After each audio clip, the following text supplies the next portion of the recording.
Hello friends, 12th physics chapter 9 किरण प्रकाशशास्त्र અને પ્રકાશીય ઉપકરણોના આજના લેક્ચરમાં આપણે પ્રકાશીય ઉપકરણોમાં સૌથી પહેલા સાદું માઇક્રોસ્કોપ ભણીશું. સાદા માઇક્રોસ્કોપની સમજૂતી મેળવતા પહેલા હું તમને એક બેઝિક વસ્તુ સમજાવી દઉં, જેને કહેવાય છે નિયર પોઈન્ટ અથવા નજીકનું બિંદુ. નજીકનું બિંદુ અથવા નિયર પોઈન્ટનું જે અંતર છે એ આપણી આંખ માટે 25 સેન્ટીમીટર લેવામાં આવે છે, જેને કેપિટલ ડી વડે દર્શાવવામાં આવે છે. નજીક બિંદુ સોરી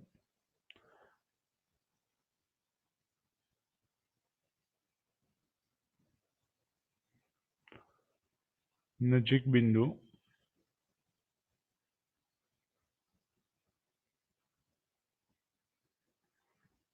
અથવા એને નિયર પોઈન્ટ લખાય.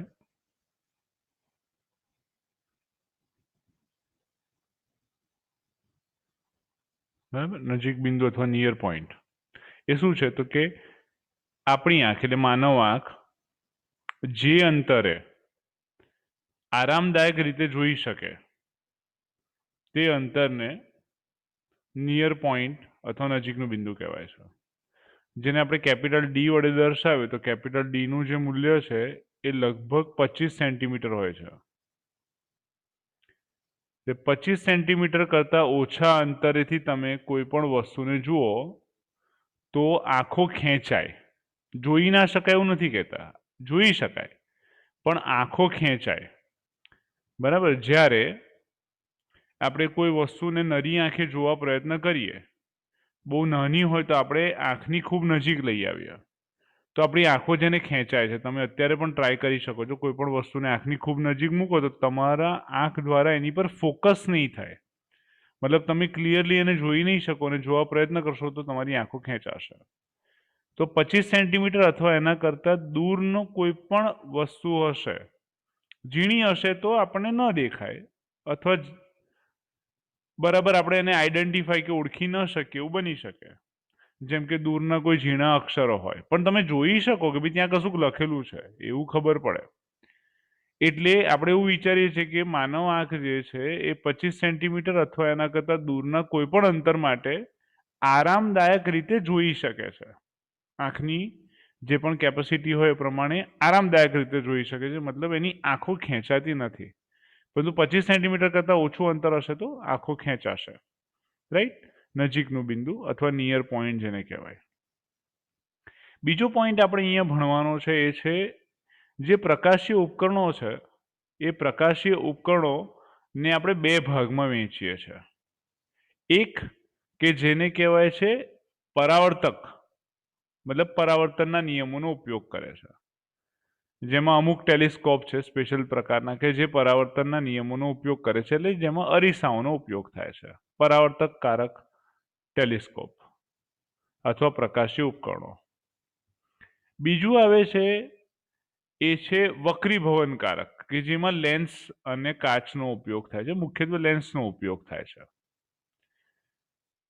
આ સિવાય પણ આપણે પ્રકાશીય ઉપકરણોને બીજા બે ભાગમાં વહેંચી શકીએ છીએ. એક છે જેને કહેવાય છે અંતિમ પ્રતિબિંબ, એ વાસ્તવિક અને ઊંધું હોય એવા પ્રકાશીય ઉપકરણો કે જેમાં અંતિમ પ્રતિબિંબ વાસ્તવિક અને ઊંધું હોય, અને એવા પ્રકાશીય ઉપકરણો કે જેમાં અંતિમ પ્રતિબિંબ જે છે એ આભાસી અને ચત્તું હોય. માઇક્રોસ્કોપ અને ટેલિસ્કોપ માં મોટા ભાગે પ્રતિબિંબ જે છે એ આભાસી હોય, અંતિમ પ્રતિબિંબ આભાસી અને ચત્તું હોય. જ્યારે મોટા ભાગે, હું એવું નથી કહેતો કે દરેક માટે એવું જ થાય, જ્યારે પ્રોજેક્ટર જે છે એમાં પ્રતિબિંબ જે છે એ વાસ્તવિક અને ઊંધું હશે. સો આપણે બેઝિકલી અહીંયા ચર્ચા કરીએ છીએ બે પ્રકારના પ્રકાશીય ઉપકરણોની. તો સાદા માઇક્રોસ્કોપથી આપણે સમજવાની શરૂઆત કરીએ. સાદું માઇક્રોસ્કોપ એ બીજું કંઈ જ નહીં પણ બહિર્ગોળ લેન્સ છે, જેને આપણે બિલોડી કાચ કહીએ છીએ. કોઈ પણ નાની વસ્તુને આપણે જોવું હોય કે જે નરી આંખે ન જોઈ શકતા હોય, જેમ કે કોઈ બુકમાં લખેલા વર્ડ્સ, તો આપણે બિલોડી કાચનો ઉપયોગ કરીએ છીએ. બિલોડી કાચ માટે બેઝિક કોન્સેપ્ટ એ છે કે વસ્તુને આપણે એના મુખ્ય કેન્દ્ર કરતા ઓછા અંતર, એટલે આ જે લેન્સ આકૃતિમાં તમને દર્શાવ્યો છે એનું મુખ્ય કેન્દ્ર ક્યાંક અહીંયા હશે એવું આપણે સમજી લઈએ. બરાબર, આ મુખ્ય કેન્દ્ર હું એફ લખી દઉં અને આ જે બિંદુ છે એ પી થઈ જશે, લેન્સનું ઓપ્ટિકલ સેન્ટર અથવા લેન્સનું સેન્ટર, મધ્ય બિંદુ પી. એફ અને પી ની વચ્ચે જો કોઈ વસ્તુને મૂકવામાં આવે તો એ વસ્તુ માટે વસ્તુ અંતર યુ જે છે એની કેન્દ્ર લંબાઈ એફ કરતા ઓછું થાય, કારણ કે કેન્દ્ર લંબાઈ એટલે એફ અને પી વચ્ચેનું અંતર. એફ અને પી વચ્ચેનું અંતર સ્મોલ એફ થશે. તમે જોઈ શકો છો કે યુનું મૂલ્ય એફ કરતા ઓછું છે. હવે અહીં સાદા માઇક્રોસ્કોપમાં જો તમે વસ્તુને એફ પર મૂકો, એક્ઝેક્ટલી એફ કે એનાથી દૂર મૂકો ને, તો એનું પ્રતિબિંબ વાસ્તવિક રચાય અને લેન્સની જે બાજુ વસ્તુ છે એની બીજી બાજુ રચાય. ધ્યાનથી સાંભળજો, લેન્સની જે બાજુ વસ્તુ છે એની બીજી બાજુ રચાશે. પરંતુ જો આપણે એફ અને પી ની વચ્ચે વસ્તુને મૂકીએ તો પરિસ્થિતિ શું થશે? એનું આભાસી પ્રતિબિંબ રચાશે, જે વસ્તુ જે બાજુ છે એ બાજુ જ રચાશે, ચત્તુ રચાશે અને વસ્તુ કરતાં ઘણું મોટું હશે. એટલે અહીં આપણે યુનું જે મૂલ્ય છે એ એફ કરતા નાનું છે, એ u is less than f લખાય. પણ યુનું મૂલ્ય એફની ઘણી નજીકની કિંમત હોય છે, એટલે યુ ઇઝ એપ્રોક્સિમેટલી એફ આપણે લખી શકીએ. યુનું જે મૂલ્ય છે એ એપ્રોક્સિમેટલી એફ લઈ શકાય. આ ધ્યાનથી સમજો આ પોઈન્ટને. યુનું મૂલ્ય એફ કરતાં ઓછું જ હોય, પણ યુનું મૂલ્ય એફની ઘણી નજીકની કિંમત હોવાથી યુ બરાબર એફ લઈ શકાય અને માટે આભાસી, ચત્તુ અને વસ્તુ કરતાં ઘણું મોટું પ્રતિબિંબ રચાય છે.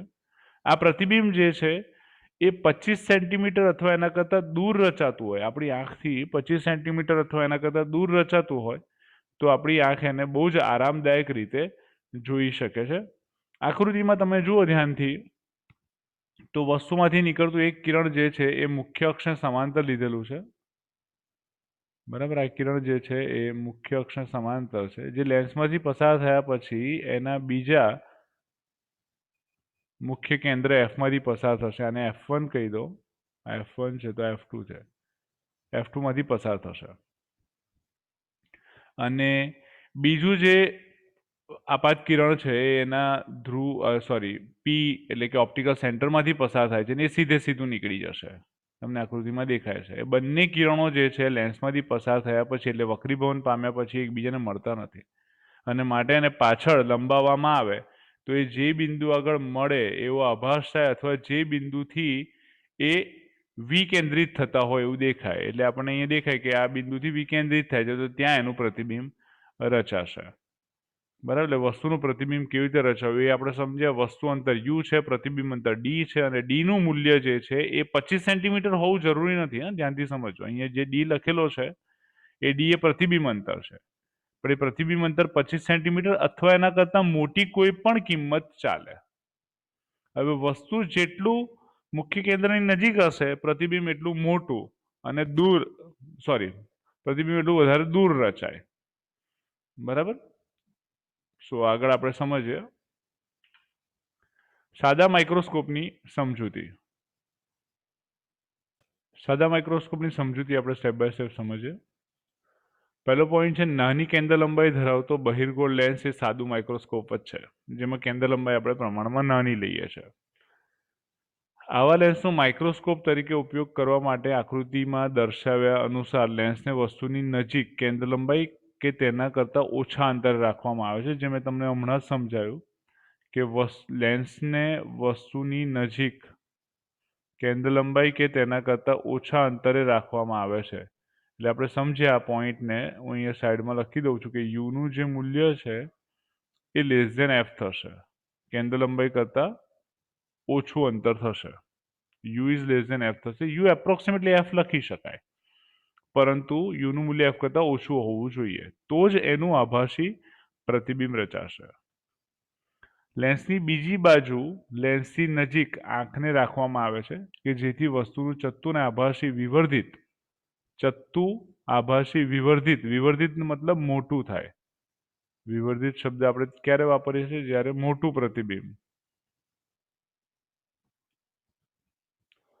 પ્રતિબિંબ સુગમતાથી જોઈ શકાય તેવા અંતરે, સુગમતાથી જોઈ શકાય મતલબ આરામદાયક રીતે જોઈ શકાય, આપણી આંખને કોઈ તકલીફ ન પડે તે રીતે આપણે જોઈ શકીએ તેવા અંતરે, એટલે કે નિયર પોઈન્ટ, એટલે કે 25 સેન્ટીમીટર કે તેથી વધારે અંતરે મળે છે. ધ્યાનથી સમજો, અહીંયા મેં તમને પહેલા જ કીધું કે ભાઈ પ્રતિબિંબ જે મળે છે એ એક્ઝેક્ટલી 25 સેન્ટીમીટર અંતરે મળવું જોઈએ એવું નથી. 25 સેન્ટીમીટર કરતાં વધારે અંતરે મળે તો પણ ચાલે. હા, 25 સેન્ટીમીટર કરતાં ઓછા અંતરે ન હોવું જોઈએ, કારણ કે 25 સેન્ટીમીટર કરતાં ઓછા અંતરે હશે તો આપણી આંખ એને આરામદાયક રીતે જોઈ શકશે નહીં. એટલે ખાસ યાદ રાખો, સાદા માઇક્રોસ્કોપ એટલે કે બહિર્ગોળ લેન્સ વડે મળતો પ્રતિબિંબ જે છે ચત્તુ આભાસી વસ્તુ કરતાં મોટું હોય છે અને નિયર પોઈન્ટ એટલે કે 25 સેન્ટીમીટર કે વધારે અંતરે મળવું જોઈએ. જો વસ્તુ એફ જેટલા અંતરે હોય તો પ્રતિબિંબ અનંત અંતરે મળે. આપણે સમજ્યા હતા કે યુ બરાબર એફ હોય તો પ્રતિબિંબ અનંત અંતરે મળે. વસ્તુ લેન્સની કેન્દ્ર લંબાઈથી સહેજ ઓછા અંતરે રાખીએ તો પ્રતિબિંબ આભાસી ચત્તુ વિવર્ધિત અને અનંત અંતર કરતાં નજીક મળે છે, મતલબ પ્રમાણમાં ઘણું દૂર મળે, બરાબર. લેન્સથી અંતર વધારે હોય પણ અનંત અંતર ન કહી શકાય.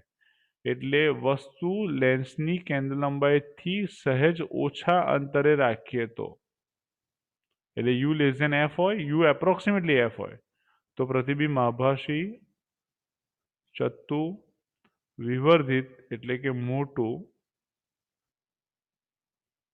અને અનંત અંતર કરતાં નજીક મળે છે. એટલે યુ લેસ ધેન એફ છે, યુ એપ્રોક્સિમેટલી એફ ગણી શકાય. પ્રતિબિંબ સરળતાથી સુખપૂર્વક સ્પષ્ટ જોઈ શકાય તે માટે પ્રતિબિંબ નજીક બિંદુ અંતરે હોવા છતાં તે આંખને થોડો શ્રમ પહોંચાડે છે. 25 સેન્ટીમીટર અંતરે હોય તો તમને જોવામાં થોડીક તકલીફ પડે. આથી ઘણીવાર અનંત અંતરે રચાતા પ્રતિબિંબને આંખ દ્વારા સુખપૂર્વક જોવા માટે સૌથી યોગ્ય ગણવામાં આવે છે. મતલબ પ્રતિબિંબ જેટલું દૂર રચાય એટલું વધારે સારું. આખા વાક્યનો મર્મ શું છે કે ખૂબ નજીક રચાય, ધારો કે આપણે 25 સેન્ટીમીટરે રચાય એ રીતે ગોઠવણ કરીએ તો પણ આપણી આંખોને જોવામાં તકલીફ પડતી હોય છે. એટલે પ્રતિબિંબ થોડું દૂર રચાય, પ્રમાણમાં ઘણું મોટું રચાય તો આપણે બહુ આરામદાયક રીતે જોઈ શકીએ છીએ, આપણી આંખોને કોઈ જ તકલીફ ન પડે તે રીતે જોઈ શકીએ છીએ. બરાબર છે, ખ્યાલ આવે છે. એટલે સૌથી ઇમ્પોર્ટન્ટ પોઈન્ટ છે કે વસ્તુને ક્યાં મૂકવામાં આવે છે, તો કે વસ્તુને એની કેન્દ્ર લંબાઈ કરતાં ઓછા અંતરે મૂકવામાં આવે છે, મુખ્ય કેન્દ્રની નજીક મૂકવામાં આવે છે, બરાબર, પરંતુ કેન્દ્ર લંબાઈ કરતાં ઓછા અંતરે મૂકવામાં આવે છે. સાદા માઇક્રોસ્કોપ માટે નજીક બિંદુ પાસે રચાતા પ્રતિબિંબની મોટવણીનું આપણે સૂત્ર ડિસ્કસ કરવા જઈ રહ્યા છે. એટલે અહીં પ્રતિબિંબ જે રચાશે એ ડી અંતરે રચાવવું જોઈએ. ડીનું મૂલ્ય લગભગ 25 સેન્ટીમીટર, એટલે 25 સેન્ટીમીટરની નજીક કોઈ પણ બિંદુએ રચાશે ત્યારે મોટવણી કેવી રીતે મેળવી શકાય એ આપણે સમજીએ. એમ બરાબર વી બાય યુ, કારણ કે આપણે સાદા માઇક્રોસ્કોપ વડે નજીક બિંદુ ડી પાસે રચાતા પ્રતિબિંબની મોટવણી સમજવી છે. સો મોટવણી એમ બરાબર વી બાય યુ થઈ જશે. અને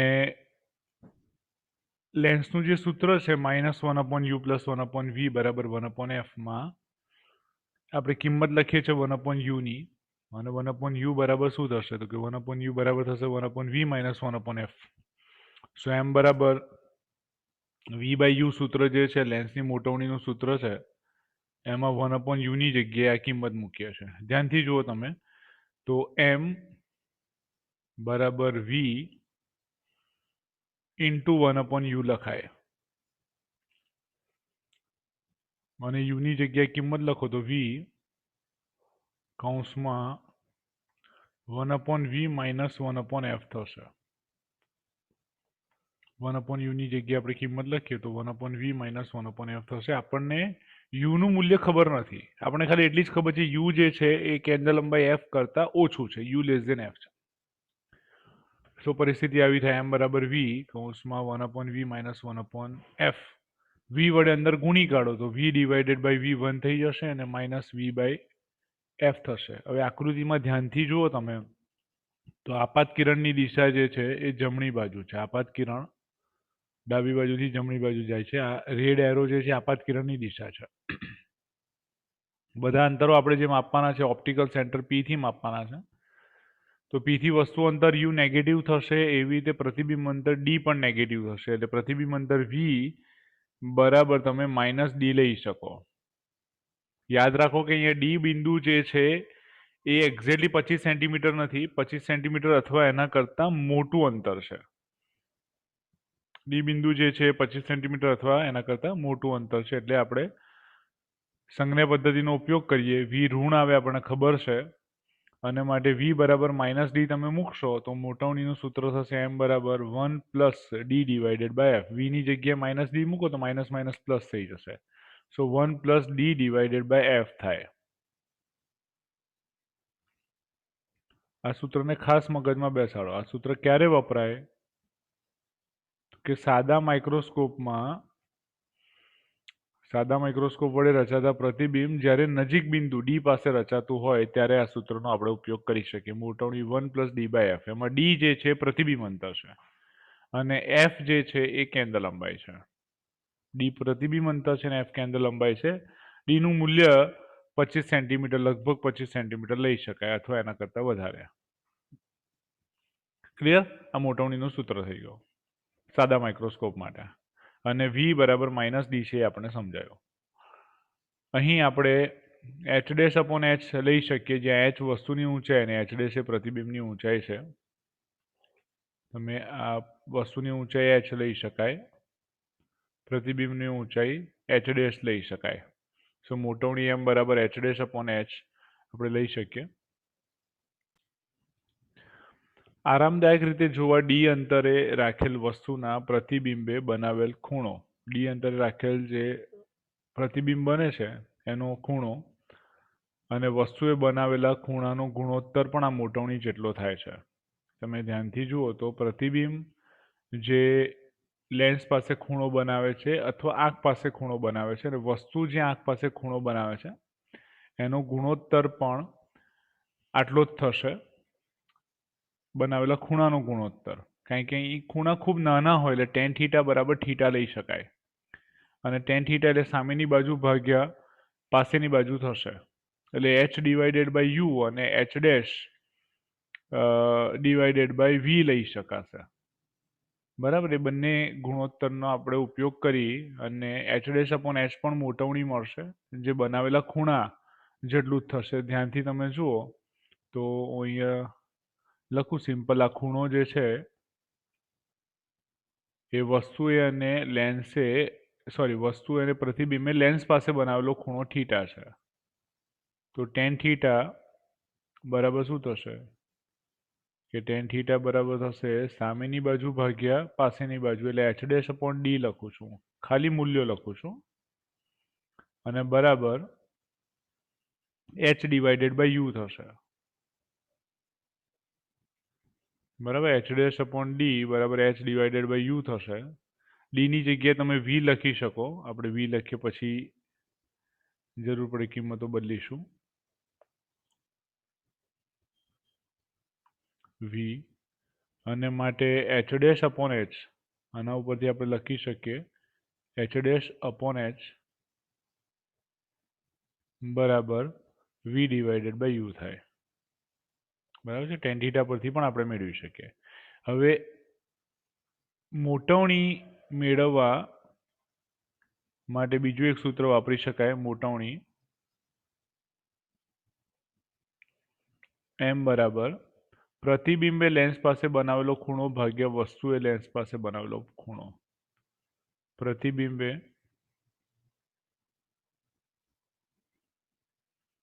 લેન્સ પાસે બનાવેલો ખૂણો, ટૂંકમાં ખૂણો લખું છું, ભાગ્યા વસ્તુએ લેન્સ પાસે બનાવેલો ખૂણો. બરાબર? તો અહીંયા આપણને આપેલી માહિતી પ્રમાણે વસ્તુના પ્રતિબિંબે બનાવેલા ખૂણા અને વસ્તુએ બનાવેલા ખૂણાનો ગુણોત્તર પણ આ મોટવણી જેટલો જ થાય છે.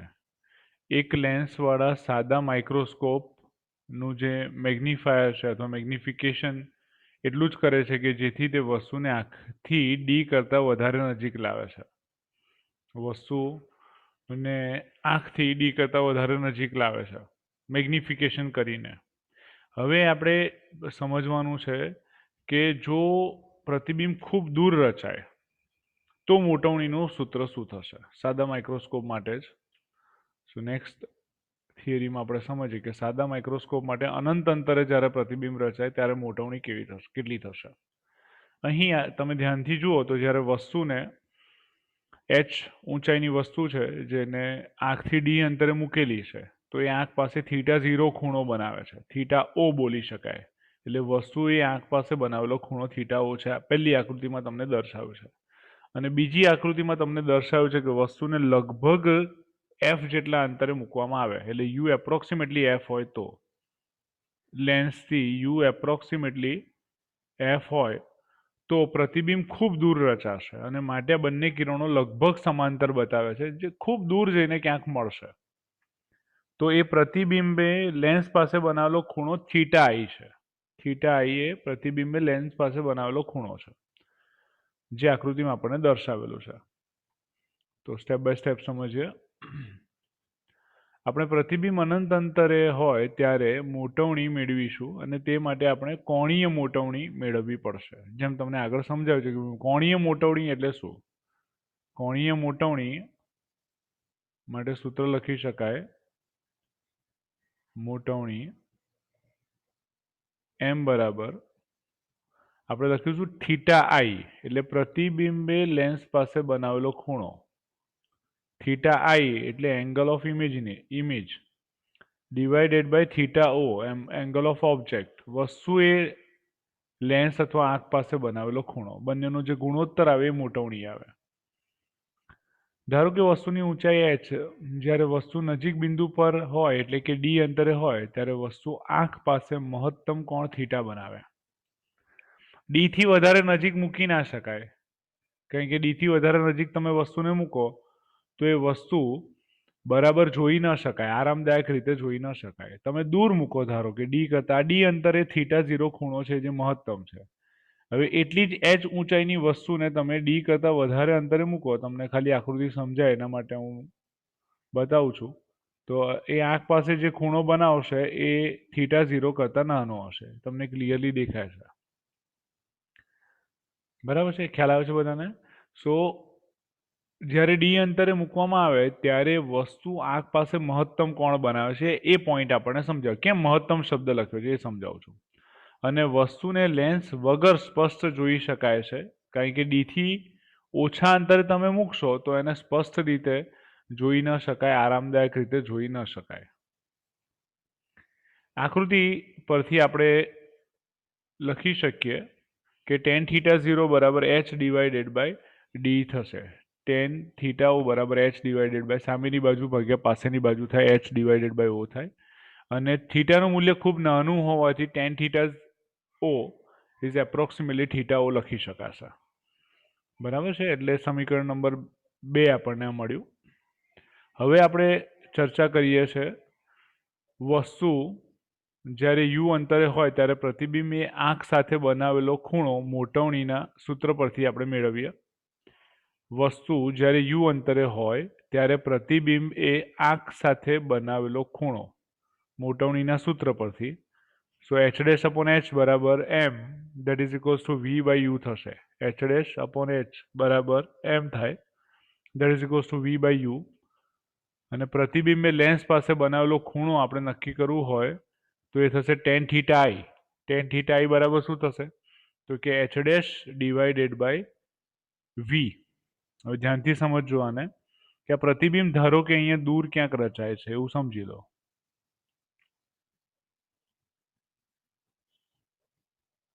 સમજવા માટે હું અહીંયા પ્રતિબિંબ દોરું છું. h ડેશ એની ઊંચાઈ છે અને જે લેન્સથી v અંતરે છે.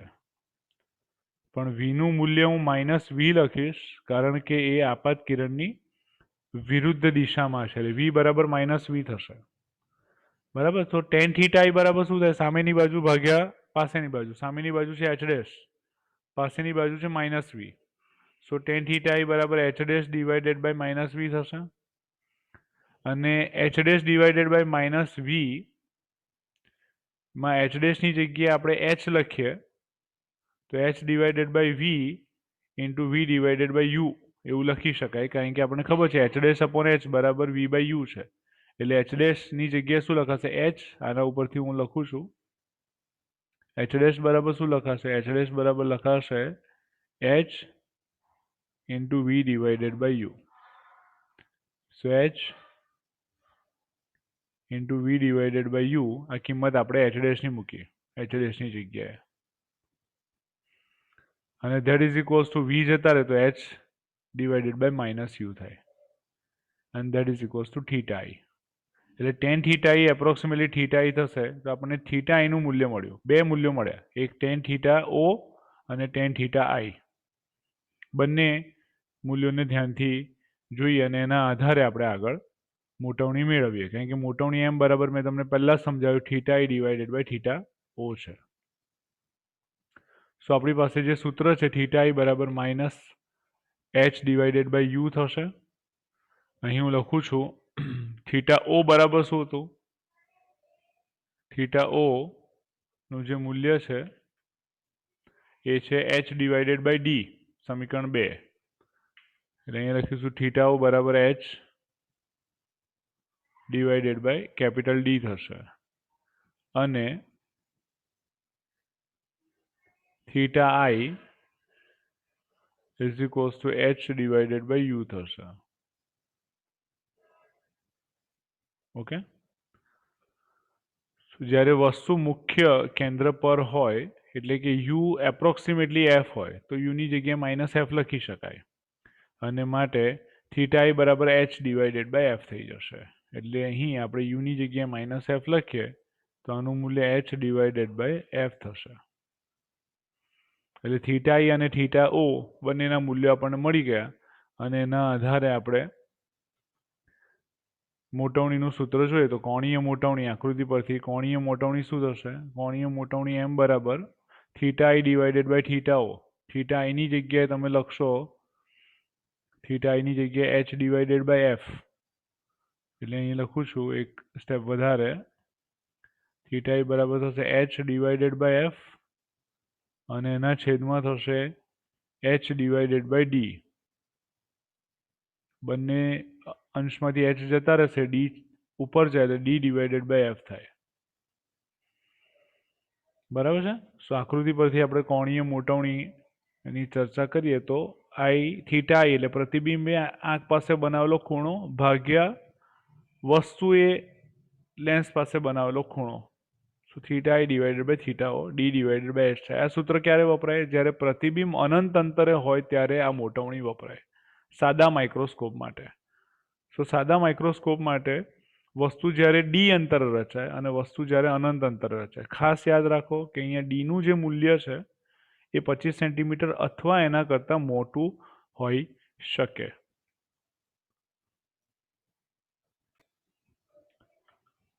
जे समीकरण 1 वडे मळती मोटवणी करता 1 जेटલું ઓછું છે પરંતુ પ્રતિબિંબ ખૂબ આરામદાયક રીતે જોઈ શકાય છે। સમીકરણ 1 માં આપણે મોટવણીનું જે સૂત્ર મેળવ્યું તે 1 + d ડિવાઇડેડ બાય f હતું અને મોટવણીમાં મળતો તફાવત સામાન્ય રીતે ઘણો નાનો છે કારણ કે તફાવત 1 નો જ આવે છે। એટલે અહીંયા હું બે પોઈન્ટ લખી શકીશ।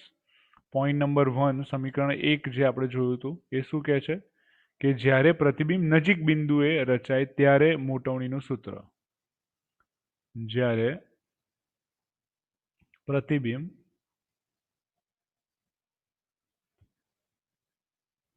નજીક બિંદુએ રચાય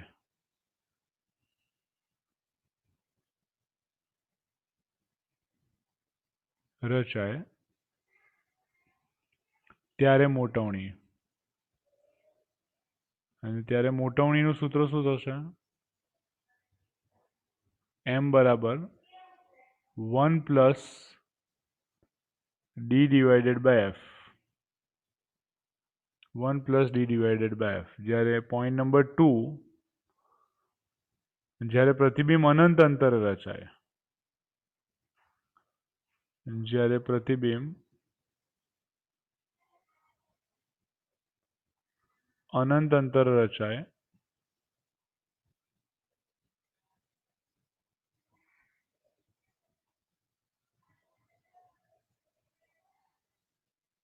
ત્યારે મોટવણી.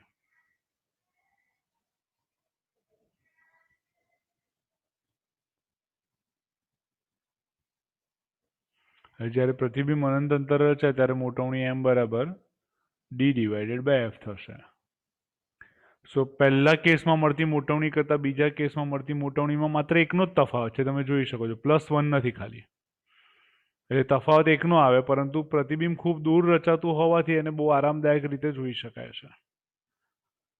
એટલે પહેલા કેસમાં મળતી મોટવણી કરતાં બીજા કેસમાં મળતી મોટવણી થોડીક ઓછી છે, એક જેટલી ઓછી છે, પરંતુ આરામદાયક રીતે જોઈ શકાતું હોવાથી આપણે બીજો કેસ વધારે પ્રિફર કરીએ છીએ મોટવણી મેળવવા માટે, પ્રતિબિંબને જોવા માટે. હવે આપણે સમજવા જઈ રહ્યા છીએ સંયુક્ત માઇક્રોસ્કોપની મોટવણી.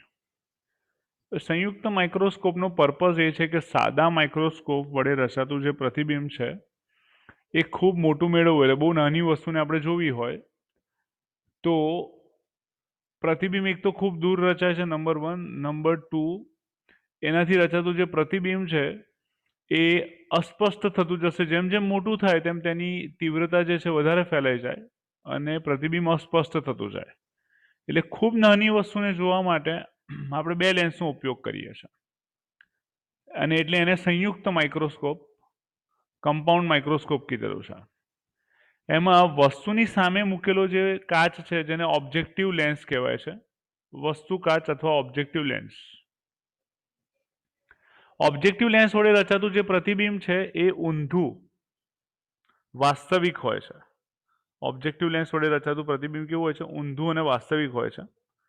અને એ પ્રતિબિંબ આઈપીસ, એટલે કે જે લેન્સ આંખની સામે મૂકવામાં આવે છે એને આઈપીસ કહે છે. તો એ પ્રતિબિંબ આઈપીસના મુખ્ય કેન્દ્ર અને આઈપીસના ઓપ્ટિકલ સેન્ટરની વચ્ચે રચાય છે, એ ડેશ બી ડેશ. બરાબર? અને એ ડેશ બી ડેશનું આભાસી પ્રતિબિંબ આઈપીસ વડે રચાશે, જે નિયર બિંદુ ડી જેટલા અંતરે હશે, અને માટે તેને આરામદાયક રીતે જોઈ શકાશે, જે પ્રમાણમાં ઘણું મોટું હશે. હવે આકૃતિને તમે બહુ ધ્યાનથી જુઓ તો વસ્તુ જે છે એને ઓબ્જેક્ટિવ લેન્સની સામે મૂકેલી છે. બરાબર? અને ઓબ્જેક્ટિવ લેન્સની સામે આ જે વસ્તુને મૂકવામાં આવે છે એટલે યુનું મૂલ્ય જે છે એ FO, ઓબ્જેક્ટિવ લેન્સની કેન્દ્ર લંબાઈ કરતાં વધારે હોય છે. આ જે મુદ્દા હું લખું છું એને ખાસ ધ્યાનથી સમજજો, કારણ કે આ બધા પોઈન્ટ આપણને દાખલા ગણવામાં બહુ ઉપયોગી છે. એટલે સંયુક્ત માઇક્રોસ્કોપ માટે યુનું જે મૂલ્ય છે એ ગ્રેટર ધેન FO હોવું જોઈએ. બરાબર? FO ના જેટલું મૂલ્ય હશે તો અનંત અંતરે પ્રતિબિંબ રચાશે. યુ બરાબર FO નહીં, યુ ગ્રેટર ધેન FO હોવું જોઈએ. અને યુનું જે મૂલ્ય છે એ FO થી ઘણી નજીકની કિંમત હશે. એટલે ધારો કે FO નું મૂલ્ય 10 મિલીમીટર હોય તો યુનું મૂલ્ય 11-12 મિલીમીટરની આસપાસ, 13 મિલીમીટરની આસપાસ હોય. એવું ના હોય કે ભાઈ યુનું મૂલ્ય 5-10 સેન્ટીમીટર હોય, FO નું મૂલ્ય 10 મિલીમીટર હોય. તો મેં તમને એક ખાલી અંદાજો આપેલો, યુનું મૂલ્ય FO થી મોટું હોય પણ FO ની ઘણી નજીકની કિંમત હશે. જે પ્રતિબિંબ રચાય છે ઓબ્જેક્ટિવ લેન્સ વડે, એ ઓબ્જેક્ટિવ લેન્સ વડે રચાતું પ્રતિબિંબ આઈપીસ માટે વસ્તુ બની જાય છે. એટલે પોઈન્ટ નંબર 2, ઓબ્જેક્ટિવ લેન્સ વડે રચાતું પ્રતિબિંબ, ઓબ્જેક્ટિવ વડે રચાતું પ્રતિબિંબ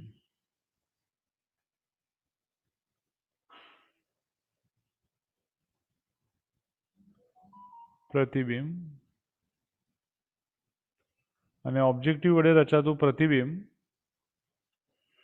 એ ઊંધું અને વાસ્તવિક હશે. એટલે હું ખાલી વાસ્તવિક લખું છું.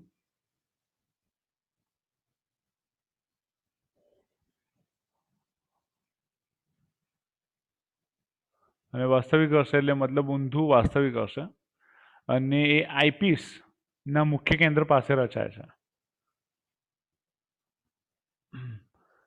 અને ઓબ્જેક્ટિવ લેન્સ વડે રચાતું પ્રતિબિંબ જે છે એ આઈપીસ માટે વસ્તુ બની જશે. બરાબર, એટલે ઓબ્જેક્ટિવ વડે રચાતું પ્રતિબિંબ આઈપીસ માટે વસ્તુ બને છે.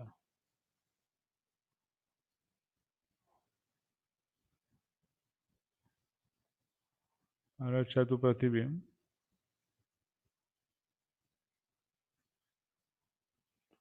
આઈપીસ માટે વસ્તુ છે.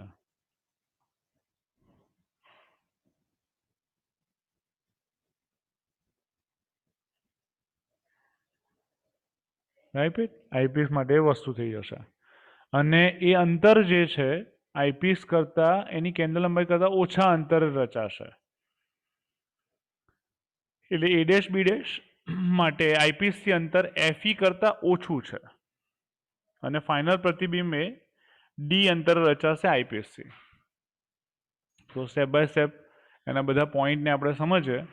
આકૃતિને પહેલા સમજી લઈએ તો એ બી વસ્તુ છે, એમાંથી નીકળતા બે કિરણો તમે ધ્યાનથી જુઓ. પહેલું કિરણ જે પસાર થાય છે અક્ષને સમાંતર છે, જે સામે ઓબ્જેક્ટિવ લેન્સના મુખ્ય કેન્દ્રમાંથી પસાર થશે. બીજું જે કિરણ છે સીધે સીધું નીકળી જશે. આ બંને કિરણો એ ડેશ આગળ મળે છે. તો એ ડેશ આગળ ઓબ્જેક્ટિવ લેન્સ વડે રચાતું પ્રતિબિંબ રચાય છે એ ડેશ બી ડેશ, જેની ઊંચાઈ એચ ડેશ છે. અને એ ડેશમાંથી નીકળતા બે કિરણો જે છે એ બંને કિરણો આઈપીસમાંથી પસાર થયા પછી એકબીજાની દૂર જાય છે અને પાછળ લંબાવો તો એ ડબલ ડેશ પાસે આભાસી પ્રતિબિંબ મળે. એટલે અંતિમ પ્રતિબિંબ આભાસી છે અને એની ઊંચાઈને A double dash B double dash h double dash વડે આપણે દર્શાવીએ છીએ. અને A double dash B double dash final આભાસી પ્રતિબિંબ આઈપીસથી ડી અંતરે આવેલું છે.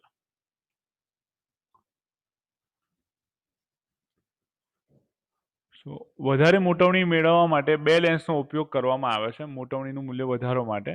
એક લેન્સની અસર બીજા લેન્સ દ્વારા મોટી થાય છે. એટલે પ્રથમ લેન્સ જેને ઓબ્જેક્ટિવ લેન્સ આપણે કહીએ તો એના વડે રચાતું જે પ્રતિબિંબ છે એ વસ્તુ કરતાં મોટું હોય છે અને બીજા લેન્સ વડે રચાતું પ્રતિબિંબ એના કરતાં પણ મોટું હોય છે. એટલે આપણે બે લેન્સની મોટવણીનો ઉપયોગ કરીને અંતિમ પ્રતિબિંબ ખૂબ મોટું મેળવી શકીએ છીએ. આ ગોઠવણને આપણે સંયુક્ત માઇક્રોસ્કોપ કહીએ છીએ. અને આકૃતિમાં આપણે માઇક્રોસ્કોપ કેવી રીતે કામ કરે છે એ સમજ્યા.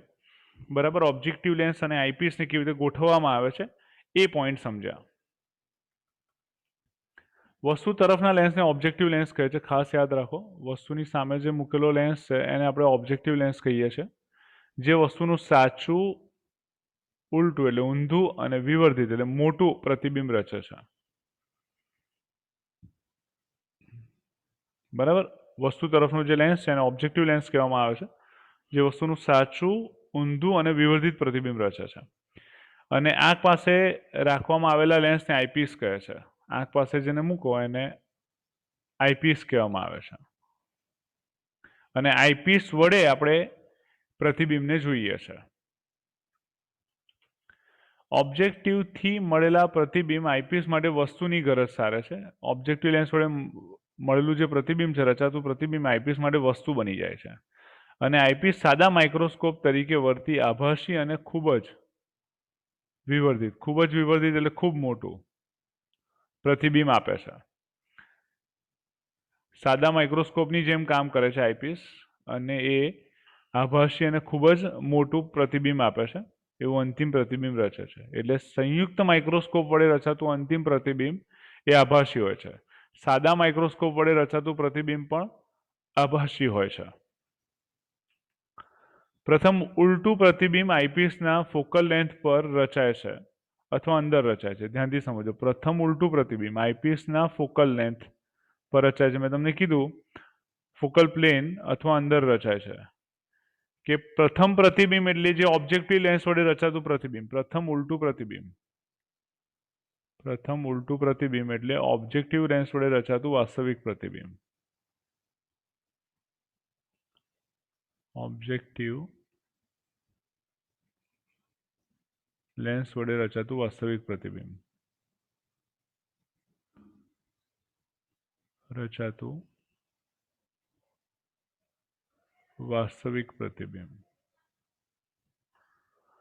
હવે વાસ્તવિક પ્રતિબિંબ આઈપીસના ફોકલ પ્લેન પર એટલે કે એના મુખ્ય કેન્દ્ર પાસે રચાય છે અથવા અંદર રચાય છે. એટલે ઓબ્જેક્ટિવ લેન્સ વડે રચાતું જે પ્રતિબિંબ છે એ આઈપીસના મુખ્ય કેન્દ્ર અને આઈપીસ વચ્ચે રચાય છે, જે અંતિમ પ્રતિબિંબ અનંત અંતરે આપે છે, મતલબ ખૂબ દૂર આપે છે, અથવા નજીક બિંદુ આગળ પ્રતિબિંબ રચવા જરૂરી હોય તે કરતાં સહેજ નજીક આપે છે, અને અંતિમ પ્રતિબિંબ વસ્તુની સાપેક્ષે ઉલટું હશે અને ખૂબ મોટું હશે. બરાબર, અંતિમ પ્રતિબિંબ જે છે એ વસ્તુની સાપેક્ષે ઊંધું હશે. ઓબ્જેક્ટિવના દ્વિતીય ફોકલ પોઈન્ટ B1 અને આઈપીસના પ્રથમ ફોકલ પોઈન્ટ B' વચ્ચેના અંતરને સંયુક્ત માઇક્રોસ્કોપની ટ્યુબ લંબાઈ L કહે છે. આકૃતિ પરથી આ ટ્યુબ લંબાઈ L ને આપણે સમજીએ. અહીં આકૃતિમાં તમને દર્શાવ્યું છે કે ઓબ્જેક્ટિવ લેન્સના દ્વિતીય ફોકલ પોઈન્ટ B1,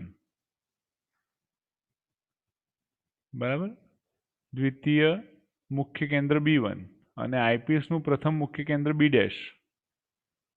આ બંને વચ્ચેનું જે અંતર છે એને સંયુક્ત માઇક્રોસ્કોપની ટ્યુબ લંબાઈ L કહે છે. આ બંને વચ્ચેના અંતરને L કહેવામાં આવે છે. બરાબર, ફરી શબ્દોના સ્વરૂપમાં જોઈએ. ઓબ્જેક્ટિવના દ્વિતીય ફોકલ પોઈન્ટ એટલે દ્વિતીય મુખ્ય કેન્દ્ર B1 અને આઈપીસના પ્રથમ ફોકલ પોઈન્ટ B' એટલે પ્રથમ મુખ્ય કેન્દ્ર B' વચ્ચેના અંતરને સંયુક્ત માઇક્રોસ્કોપની ટ્યુબ લંબાઈ L કહે છે. અને ખાસ યાદ રાખજો, કારણ કે મોટવણીના સૂત્રમાં એની જરૂર પડશે. સો સંયુક્ત માઇક્રોસ્કોપ માટે આપણે બેઝિક ઇન્ફોર્મેશન અહીંયા મેળવી. હવે આપણે મોટવણીના સૂત્ર માટે સ્ટેપ બાય સ્ટેપ સમજીએ. સૌથી પહેલા આપણે ઓબ્જેક્ટિવ લેન્સ વડે રચાતા પ્રતિબિંબની મોટવણીને સમજીશું, અને પછી આઈપીસ વડે રચાતા પ્રતિબિંબની મોટવણીને સમજીશું. સો ઓબ્જેક્ટિવને લીધે મળતી મોટવણી M = V/U સૂત્રનો જ આપણે ઉપયોગ કરીએ. સો tan β = H/FO થશે. tan β = H/FO થશે. તમે ધ્યાનથી જુઓ ને આકૃતિમાં, તો અહીં હું લાલ ઇંકથી એક વસ્તુની જેટલી ઊંચાઈનો એરો બતાવું છું. તો આ થશે H, અને tan β બરાબર શું થાય, તો કે સામેની બાજુ ભાગ્યા પાસેની બાજુ, એટલે tan β બરાબર લખી શકાય, સામેની બાજુ H છે અને પાસેની બાજુ FO થઈ જશે. બરાબર, અને તમે PQ એવું કંઈ પણ નામ આપી દો તો QOB1 ત્રિકોણ જુઓ ધ્યાનથી. આમાં tan β બરાબર સામેની બાજુ થશે H અને પાસેની બાજુ થશે FO. OB1, OQ એ H નું મૂલ્ય છે, અને બીજી બાજુ tan β બરાબર શું થશે, tan β બરાબર બીજા ત્રિકોણમાં તમે જુઓ તો એ સામેની બાજુ H' અને પાસેની બાજુ B1 B' લગભગ B1 B' થશે, એટલે H'/L લખી શકાય. બરાબર, એટલે tan β બરાબર H/FO લખાશે અથવા H'/L લખાશે. ખ્યાલ આવે છે? B1 અને B' વચ્ચેનું જે અંતર છે એ L જેટલું છે, જેને આપણે સંયુક્ત માઇક્રોસ્કોપની ટ્યુબ લંબાઈ કહીએ છીએ. અને માટે મોટવણી MO બરાબર H' બરાબર L/FO થશે. H' ના છેદમાં H, એટલે H ને તમે અહીંયા છેદમાં લઈ જાઓ અને L ને અંશમાં લઈ જાઓ, તો H' ના છેદમાં H બરાબર L ના છેદમાં FO આવશે. આને સમીકરણ નંબર 1 આપી દઈએ. આ ઓબ્જેક્ટિવ લેન્સ વડે રચાતા પ્રતિબિંબ માટે આપણને મોટવણી મળી. H' એ પ્રથમ પ્રતિબિંબની ઊંચાઈ છે અને H એ વસ્તુની ઊંચાઈ છે. FO ઓબ્જેક્ટિવની કેન્દ્ર લંબાઈ છે. ઓબ્જેક્ટિવ લેન્સની કેન્દ્ર લંબાઈ FO છે. પ્રથમ ઉલટું પ્રતિબિંબ આઈપીસના મુખ્ય કેન્દ્ર પાસે મળતું હોવાથી સાદા માઇક્રોસ્કોપ માટેના પરિણામનો ઉપયોગ કરતા અંતિમ પ્રતિબિંબ નજીક બિંદુ પર હોય છે. સીધી વસ્તુ છે કે તમે ધ્યાનથી જુઓ તો આઈપીસ જે છે એ સાદા માઇક્રોસ્કોપની જેમ વર્તે છે, અને સાદા માઇક્રોસ્કોપમાં વસ્તુને એના મુખ્ય કેન્દ્ર, લેન્સના મુખ્ય કેન્દ્રની નજીક અને મુખ્ય કેન્દ્ર કરતાં ઓછા અંતરે રચાવવું જોઈએ, અને માટે EB' અંતર જે છે FE કરતાં ઓછું છે. એટલે પ્રથમ ઉલટું પ્રતિબિંબ એ ડેશ બી ડેશ આઈપીસના મુખ્ય કેન્દ્ર પાસે મળે છે અને સાદા માઇક્રોસ્કોપની જેમ આઈપીસ વર્તે છે. સાદા માઇક્રોસ્કોપ માટેના પરિણામનો ઉપયોગ કરતા ડાયરેક્ટ આપણે ઉપયોગ કરીએ છીએ, ઓલરેડી ભણી ગયા છે. અંતિમ પ્રતિબિંબ નજીક બિંદુ પર મળે છે, કેપિટલ ડી અંતરે મળે છે એવું આપણે વિચારી લઈએ છીએ. સો મોટવણી એમ બરાબર 1 plus d divided by f ઈ થશે. સાદા માઇક્રોસ્કોપ માટે નજીક બિંદુએ મળતા પ્રતિબિંબનું સૂત્ર 1 plus d divided by f છે. 1 plus d divided by f છે. ફરી રિપીટ કરું છું, સાદા માઇક્રોસ્કોપ માટે નજીક બિંદુએ મળતા પ્રતિબિંબ માટે મોટવણીનું સૂત્ર 1 plus d divided by f છે અને એફની જગ્યાએ આપણે અહીંયા એફ લખીએ છીએ. સો અંતિમ પ્રતિબિંબ અનંત અંતરે મળે તો શું થાય? તો અંતિમ પ્રતિબિંબ અનંત અંતરે મળે તો સાદા માઇક્રોસ્કોપ માટે મોટવણીનું સૂત્ર શું છે? D divided by f. એટલે એમ બરાબર તમે ડી ડિવાઇડેડ બાય એફ લખી શકશો. બરાબર, આ બે પોઈન્ટને ખાસ સમજો. ફરી સમીકરણ 2 ક્યારે? તો કે સાદા માઇક્રોસ્કોપ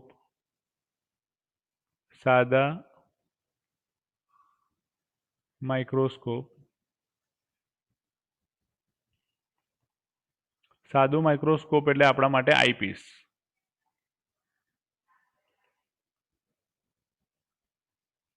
રાઈટ, સાદા માઇક્રોસ્કોપ એટલે આઈપીસ માટે નજીક બિંદુએ જ્યારે પ્રતિબિંબ મળે, નજીક બિંદુએ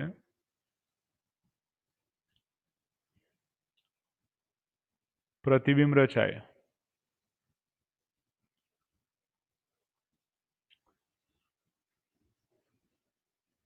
ત્યારે મોટવણીનું સૂત્ર.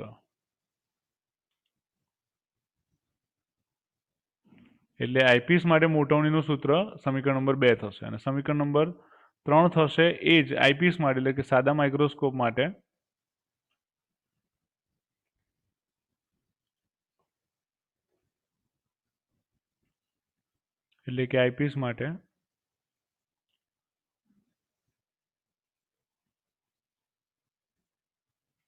અનંત અંતરે પ્રતિબિંબ રચાય.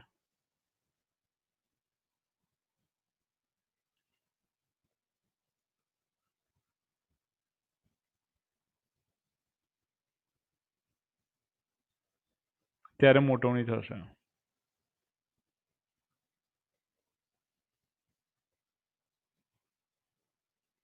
બરાબર, આ ખાસ યાદ રાખવાની જરૂર છે કારણ કે ઘણી વખતે આપણને પ્રશ્ન સાદા માઇક્રોસ્કોપનો આ રીતે જ પૂછાય છે, એટલે આપણે યાદ હોવું જોઈએ. એટલે 1 પ્લસ ડી બાય એફઈ અથવા ડી બાય એફઈનો ઉપયોગ કરીએ તો સંયુક્ત માઇક્રોસ્કોપની મોટવણીનું સૂત્ર થશે પ્રતિબિંબ અનંત અંતરે મળે તો કુલ મોટવણી શું થાય? અનંત અંતર માટે આપણે લઈએ છીએ કારણ કે પહેલાં જ આપણે ડિસ્કસ કર્યું સાદા માઇક્રોસ્કોપમાં કે પ્રતિબિંબ ખૂબ દૂર મળે તો આરામદાયક રીતે જોઈ શકાય માટે, અને મોટવણીમાં બહુ ફરક પડતો નથી. તો એમઓ ઇન્ટુ એમઈ થશે. સો એમઓ અને એમઈનો ગુણાકાર, કારણ કે આપણે ભણ્યા હતા કે જ્યારે કોઈ પણ બે લેન્સનું સંયોજન કરવામાં આવે ત્યારે સંયુક્ત મોટવણી શું થાય? અહીંયા લખું છું, બે લેન્સના સંયોજન માટે સંયુક્ત મોટવણી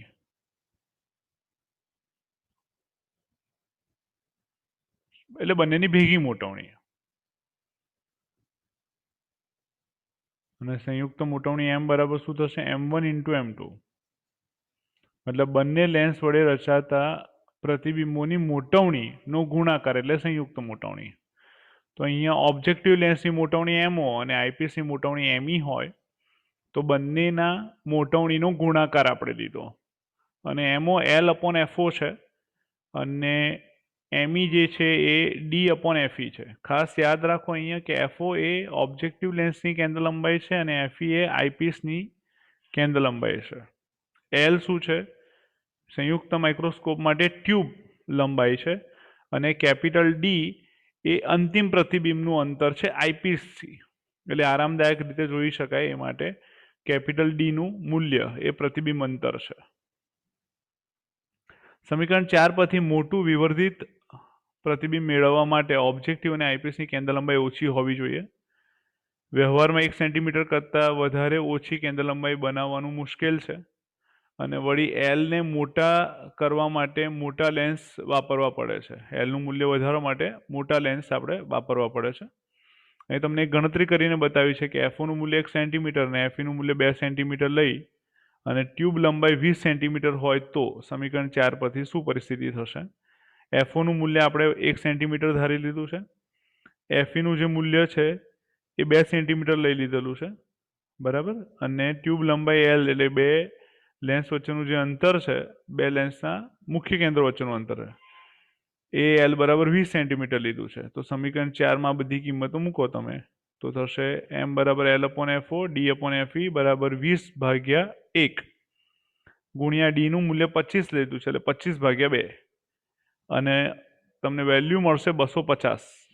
એનો મતલબ એ થયો કે સંયુક્ત માઇક્રોસ્કોપ વડે રચાતા પ્રતિબિંબની જે મોટવણી છે એ લગભગ 250 છે, એટલે કે પ્રતિબિંબ વસ્તુ કરતાં 250 ગણું મોટું મળશે. પ્રતિબિંબ વસ્તુ કરતાં 250 ગણું મોટું મળશે, રાઈટ. સંયુક્ત માઇક્રોસ્કોપની મોટવણીનો કોન્સેપ્ટ આપણે અહીંયા સમજ્યા. અન્ય ઘણી બાબતો જેમ કે વસ્તુની દીપ્તિમાનનો મતલબ થાય પ્રકાશીયતા, પ્રકાશની તીવ્રતા,